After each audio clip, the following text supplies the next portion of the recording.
Exercise 13.6 का question number first part, इसको हमें सॉल्व करना है। एक्स और वाई की वैल्यू फाइंड आउट करनी है, लेकिन रिड्यूस कर क्वेश्चन में बोला है रिड्यूस कर। अगर क्वेश्चन में नहीं बोलता रिड्यूस करने को तो भी हमें करना पड़ता, क्योंकि हम इस तरीके के क्वेश्चंस को सॉल्व नहीं कर सकते बिना रिड्यूस करे। अब कहेंगे सर, कई स्टूडेंट्स होते हैं सर कि हम पहले वाली एक्सरसाइज में फ्रैक्शन वाले क्वेश्चन सॉल्व करना आपने सिखाया है किस तरह सॉल्व करते हैं, लेकिन अगर आप ध्यान से देखें तो ये थोड़े अलग क्वेश्चन मैं दिखा देता हूँ। अगर आप उस तरीके से सॉल्व करेंगे तो आपका यूँ बनेगा कुछ 3y plus 2x is equals to 3 to 6 6 to 12xy, ये बनेगी। अगर आप ध्यान से देखें जो आपकी थर्ड टर्म है वो कांस्टेंट नहीं है, हमारी जो थर्ड टर्म आनी चाहिए थी वो कांस्टेंट आनी चाहिए थी, लेकिन यहाँ कांस्टेंट नहीं आ रही, इसलिए नहीं हो रहा।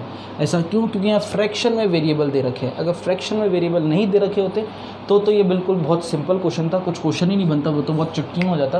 लेकिन ये फ्रैक्शन में दे रखे इसलिए हमें रिड्यूस करना पड़ेगा। तो मैं लेट कर लेता हूँ, let 1/x is equals to a और 1/y is equals to b। मैंने कर लिया तो रख लेता हूँ a/2 plus b/y is equals to 2। पहले इस इक्वेशन में रखा है, इसको सॉल्व कर लेते हैं। इसको इक्वेशन 1 नाम दे दो, इसको इक्वेशन 2 ऐसे नाम दे दिया। अब सॉल्व कर लेते हैं a और b को। तो ये हो गया सॉरी ये है 3, ये है 3, तो ये हो गया 3a plus 2b is equals to 12। ये मेरी बन गई इक्वेशन नंबर 3। ये मेरी क्या बन गई? Equation number 3। अब इसको सॉल्व करते हैं इक्वेशन 2 को। तो ये हो गया a/3 plus b/2 is equal to 13/6। तो ये बन गया 2a plus 3b is equal to 13। ये मेरी आ गई इक्वेशन नंबर 4। अब मैं जितनी भी सॉल्यूशन करूँगा वो इक्वेशन नंबर 3 और 4 में करूँगा। मुझे x और y की वैल्यू फाइंड आउट करनी है, तो मैं x और y को मैंने क्या माना है? a और b। तो मैं इन दो इक्वेशंस की मदद से a और b की वैल्यू फाइंड आउट करूँगा। अब कई स्टूडेंट यहाँ पर सवाल खड़ा करते हैं कि सर कौन सा मेथड अप्लाई करें, क्रॉस मल्टीप्लिकेशन, सब्सटीट्यूशन की एलिमिनेशन? आपकी इच्छा है आप कौन सा मेथड लगाना चाहते हैं, लेकिन मेरी ये एडवाइस है कि आप सब्सटीट्यूशन और एलिमिनेशन मेथड में से ही कुछ लगाइए। रीज़न वो थोड़े छोटे पड़ते हैं और इजी पड़ते हैं as compare to cross multiplication method. जैसे मैथ्स जो है वो स्टेट ऑफ माइंड का है पूरा चैप्टर, हो सकता है मेरे को ये छोटे पड़ते हैं, किसी को क्रॉस मल्टीप्लिकेशन छोटा पड़ता है। कई स्टूडेंट्स होते हैं जिनको क्रॉस मल्टीप्लिकेशन मेथड छोटा पड़ता है, तो वो अप्लाई कर सकते हैं। लेकिन अगर क्वेश्चन में बोल दिया इसी मेथड को लगाना है तो आपको वही लगाना पड़ेगा। नहीं बोला है तो आप कोई सा भी लगा सकते हैं। तो मैं सब्स्टिट्यूशन मेथड लगाता हूँ फ्रॉम इक्वेशन 3 से मैं a की वैल्यू फाइंड आउट कर लेता हूँ। तो 3a is equal to 12 minus 2b, a is equal to 12 minus 2b/3। ये मेरी बन गई इक्वेशन नंबर 5। ये मेरी बन गई इक्वेशन नंबर 5। सब्स्टिट्यूशन मेथड हम पहले भी कई बार कर चुके हैं। Put the value of a की वैल्यू उठा देते हैं, put the value of a in equation 4 में रखेंगे। अब कई जने होते हैं सर आपने तो वैसे यहाँ 3 नाम दिया था, ये 1 और 2। अगर आप ध्यान से देखें तो ये 2 इक्वेशन एक्स्ट्रा है हमारे पास, इसलिए हम जो भी चलेंगे 3, 4, 5 ऐसे चलेंगे, उसमें वैल्यूज़ रखेंगे। ठीक है, a की वैल्यू उठा के इक्वेशन नंबर 4 में लगते थे 2 a की 12 minus 2b/3 plus 3b is equal to 13। ये आ गया। सॉल्व कर लेते हैं तो ये हो गया 24 minus 4b plus 9b is equals to 39। कैसे आया? चलो और थोड़ा इजी रख लेते हैं, 13/3। ये 9 कैसे आया? 3 3 जा 9, एलसीएम ले लिया हमने। तो 24 plus 5b is equal to 39। ये 39 कैसे आया? 3 इधर डिवाइड करता तो आके मल्टीप्लाई होगा। y की वैल्यू फाइंड आउट कर लेते हैं तो 5b is equal to 39 minus 5b is equal to 39 में 24 माइनस कर दिए तो आगे 15। तो b की वैल्यू कितनी आ गई? 3। b की वैल्यू कितनी आ गई? 3। अभी b की वैल्यू आई है और किसी की नहीं आई है, इसको मैं हटा देता हूँ। अब b की वैल्यू आप उठा के इसमें रख दीजिए इक्वेशन नंबर 5 में, और a की वैल्यू आ जाएगी put the value of b, put the value of b in equation 5 में रख लिया। a is equal to 12 minus 2 multiply 3/3, a is equal to 12 minus 6/3, 6/3। तो a की वैल्यू कितनी आ गई? 2।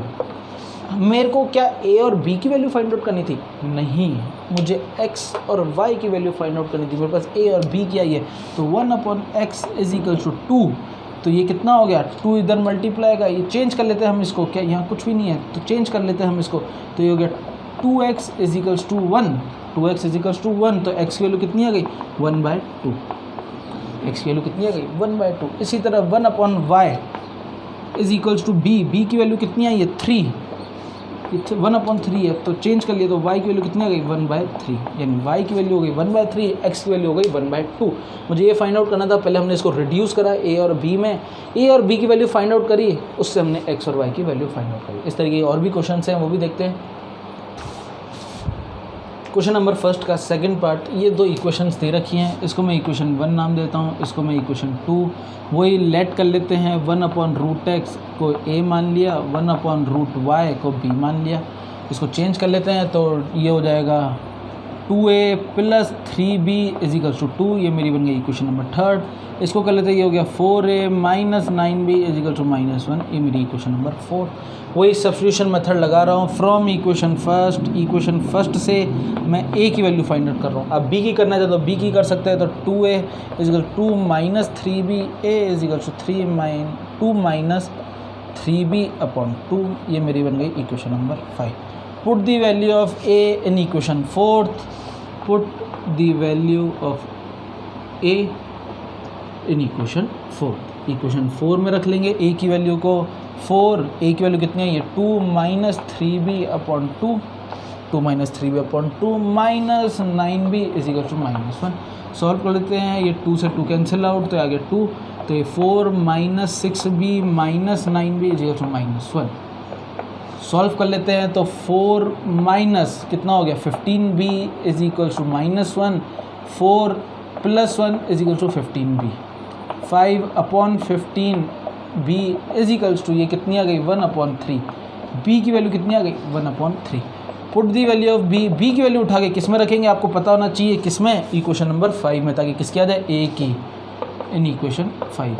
इक्वेशन 5 में रखते हैं a = 2 - 3 1/3/2, 3 से 3 कैंसिल आउट, तो रह गया 2 - 1/2 -1/2, a की वैल्यू कितनी आ गई -1/2 है ना, 1/2। ये a और b की वैल्यू है, क्या मुझे a और b की वैल्यू निकालनी थी, नहीं, मुझे x और y की वैल्यू निकालनी, तो 1/√x = a की वैल्यू कितनी है 1/2, तो √x = 2, तो x की वैल्यू कितनी हो गई 4, कितनी हो गई 4। कैसे 4 हो गई, रूट हटता है तो उधर आके क्या लग जाता है स्क्वायर, ये बात आपको पता होनी चाहिए, 9th में बताते हैं।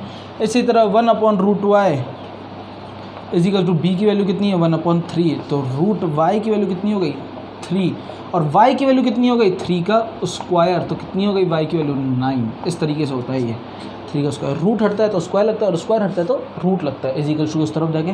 मुझे यहाँ पर मैंने क्वेश्चन क्यों नहीं स्टॉप करा, क्योंकि मुझे √x और √y की वैल्यू नहीं निकालनी, मुझे x और y की वैल्यू निकालनी, तो x की वैल्यू है 4 और y की कितनी है 9। क्वेश्चन नंबर फर्स्ट का थर्ड पार्ट, ये दो इक्वेशंस दे रखी है, 23 है, मैं इसको अच्छे लिख देता हूँ। ये इक्वेशन फर्स्ट, ये इक्वेशन 2, ये वाला क्वेश्चन आप खुद करेंगे, मैं सिर्फ इक्वेशन आपको सिंपल रिड्यूस करके दिखा देता हूँ किस तरह करते हैं।